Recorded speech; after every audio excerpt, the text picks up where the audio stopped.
Yesus gooftaa miti waan jedhu irratti namoonni yaada baay'ee kaasanii turan. Maal jechuudha? Dhuguma akka ilaalcha kootti Yesus gooftaa miti.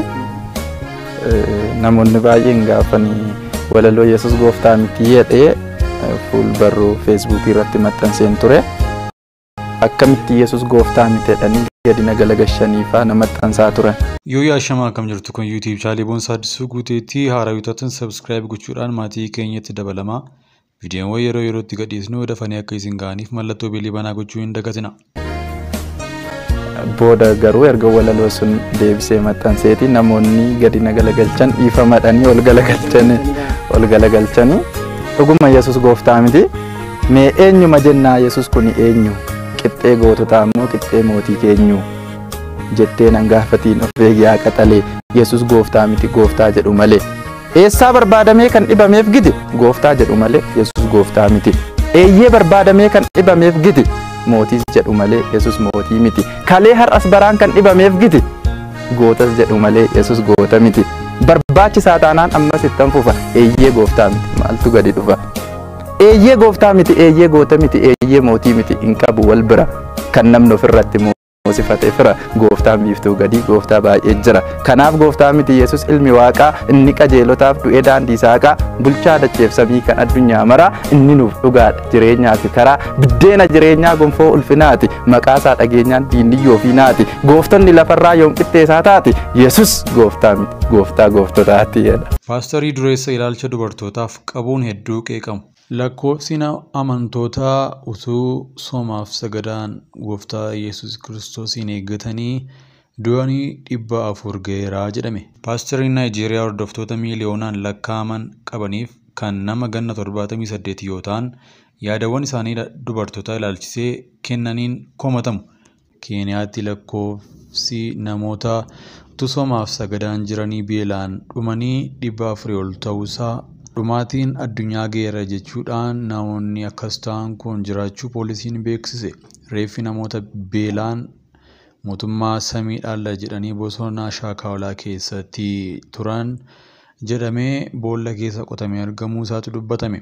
Torban kana keessa kaleessa poolisiin reeffa namoota 12 biroo erga argateen booda lakkoofsi namoota du'anii 400 ol ga'ee jira. Keeniyaa kibbaa bahaa bosona shaakaolaatti namoonni dhuunfaa hordoftoota waldaa oduu gammachiisaa idil addunyaa turan 100 lakkaa'aman turan.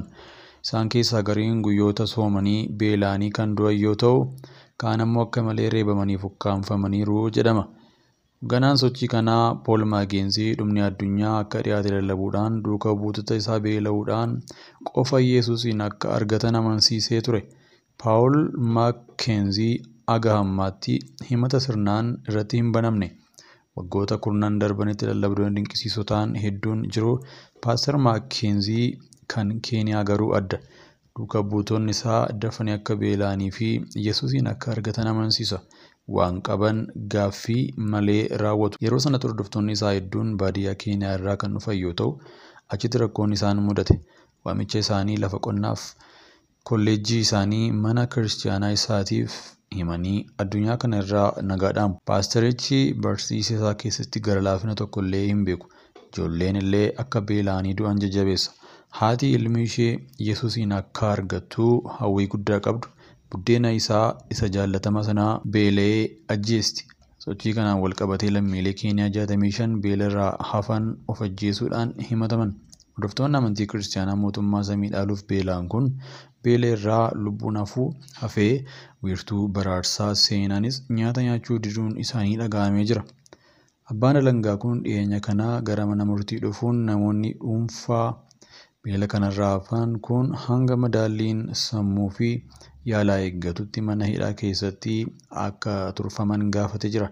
Giddugalli baraarsaa kun nyaata hin nyaannu waan jedhaniif tursiisuu akka hin dandeenyes ibsamee jira.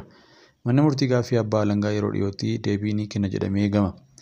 Akka seera konooleffattootni Ingilizii baasanii fi Keeniyaan jalatti bultuutti of ajjeesuun Paasterii dureessa ilaalcha dubartootaaf qabuun hedduu qeeqamu. Paasteriin Naayijeeriyaa hordoftoota miiliyoonaan lakkaa'aman qabaniif kan nama ganna 78 yoo ta'an yaadawwan isaanii dubartoota ilaalchisee kennaniin komatamu.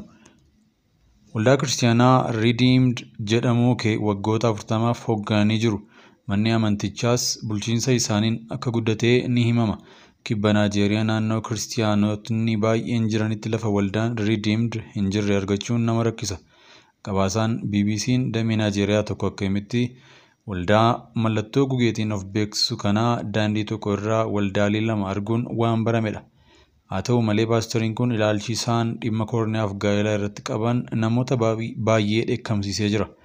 Naajeeriyaan biyya barmaatilee aadaa arbeessuun beekamtu taatus dubbii paastorii kanaa warreen qeeqan xiqqoo miti. Dubartii nyaata bilcheessuu dandeessuu fuudhaa jedhu. Paastoriin kunis miidiyaa hawaasummaa irratti haalaan hirmaatu.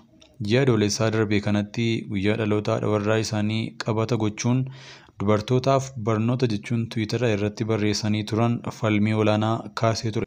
Hangam barattan illee abbaan warraa hoogganaa mana keessanii yeroo kamiyyuu akka hoogganaatti isa ilaaluu qabdu jechuun hordoftoota isaanii miiliyoona 1.3 barreessanii jiru.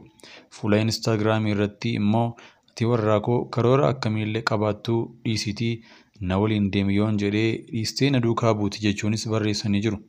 Kana malees paastorichi kun waggaa 4 dura dhiirotii dubartii dhibooftuu hin fuudhinaa baasii alatti baasuun ijaa ulfaatuuf dubartii bilcheessuu hin dandeenyeen fuudhinaa jedhaniis ture. Dubbiin isaanii kun televiziyooniidhaan tamsaafamee warreen mirga dubartootaaf falman dheekkamsiisee jira. Waan dubbatan kan deeggaran illee hin dhibamne. Paaster Enook yaadiiwwan dubartoota irratti kennaniif keewwata macaafa qulqulluu eeruu kanneen keewwanni macaafa qulqulluu haala adda addaatiin hiikamuu akka danda'u kan falman immoo jiru. Tajaajilaan amantii tokkoo hoogganamuu ilaalcha akkanaa qabaachuun nama hin dhibu kan jettu amantiin kiristaanaa kan hordoftu Maartaa Edaam paastorichi guyyaa dhaloota haadha warraa isaa sababeeffachuun waan dubartoota qooduu dubbachuu irraa jaalalleewwan akka wal kabajaniif wal jaallatan ergaa otoo dabarsanii gaarii ture jetti. Mootummaa waaqaa akka dhaaltaniif kennaa. Sababii kooroonaa vaayirasiitiin walitti qabamuun otoo hin dhorkamiin dura namootni 100,000 lakkaa'aman waldaa isaaniitti walitti qabamu. Kanneen raajii barbaadan jireenya barabaraa warreen fedhan cubbuu isaanii warreen himatanii fi daldalli isaanii akka milkaa'u warri hawwan wal ga'u. Waldaa damee Abuujaatti dargaggoon argame tokko waaqa waliin ta'uun fedhaa barsiisa kiristaanaa dhugaatiin jiraachuun barbaadaa kan immoo kan argadhee karaa waldaa Redeemedidha. Hawwiin koo jannata galuudhaa jechuun dubbata. Amantoonni kaan immoo qulqullummaan paastorichaa akka isaan hawwatee himu. Paastorichi waan dubbatan waan jiraataa jiraniifis ofiis gadii ija qabaniif akka qalbii isaanii bitan himu. Waldaa paastorichi warreen deeman qarshii kennuu fi mi'a waldichatti gurguramuu bitachuu irraa boodatti hin deebi'an. Baay'een isaanii kurnaffee isaanii kennuuf eeyyamamoodha. Paastorichi kana dura namni kurnaffee isaa hin kafalle mootummaa waaqaa hin dhaalu jedhanii turan. Paastorichi qabeenya hangam akka qaban beekuun rakkisaadha. Qabeenya dhuunfaa isaaniif kan waldaa gidduu adda bahee miti. Qabeenyi isaanii doolaara miiliyoona 60 hanga 130 ni ta'a jechuun ni tilmaama. Qabeenyaan isaanii kun sirbitoota biyyattii beekamoo waliin walitti siqa.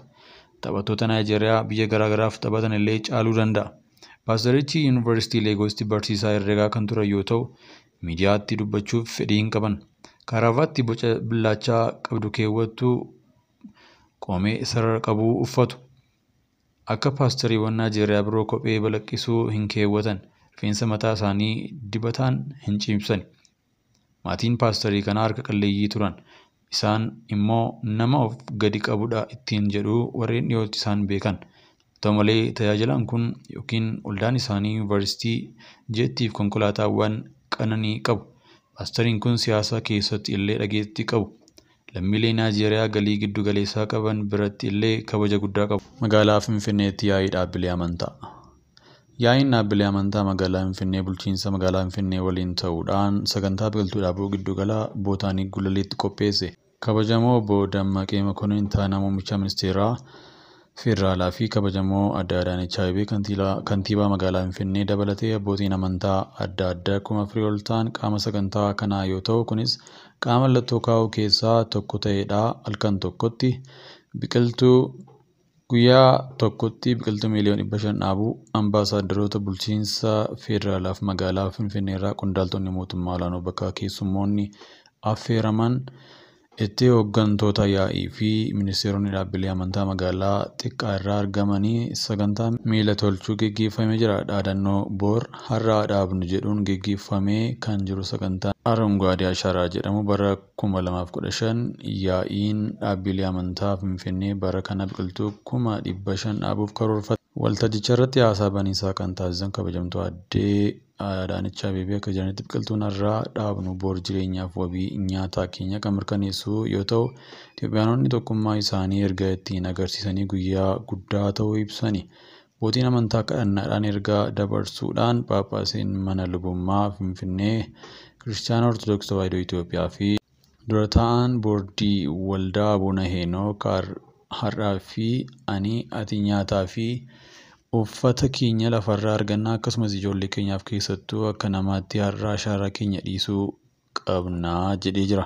Pirezidaantiin mana maree waliigalaa dhimma Islaamummaa Itoophiyaa Sheek Abdul Kariim Bedriin kaayyoon daawwannaa keenyaa har'a hojii qulqulluu fi eebbifamaa ta'uu ibsuun mul'inni muummichi ministeeraa keenya fedhe gaarii ta'uu ibsanii jiru. Yeroo lafa gaafa eegnu pirezidaantiin gamtaa waldoota warra wangeela Itoophiyaa Paaster Tsaadiquu Abdoo yoo ishee kunuunsinuu gatii kaffaltii yoo tuffanne ammoo badii sanuuf fiddii jedhani. Yaa'iin dhaabbilee amantaa magaalaa Finfinnee bara 2011 irraa eegalee dammaqinaan hirmaachuuf gumaacha taasisaa turee jira. Bara kanas sochii dhaadannoo boor har'aa dhaabnu jedhuun eegalamee bu'uura godhachuun bulchiinsi magaalaa Finfinnee biqiltuu miliyoona 17 ol waldaa amantii hundaan magaalaa keenya keessatti dhaabuuf karoorfatee jira. Yaa'iiwwan dhaabbilee amantii aanaawwan adda addaa irra qindoominaan biqiltuu gosa adda addaa 500 dhaabuuf hojiin jalqabamee jira. Waldaan kun sadarkaa magaalaa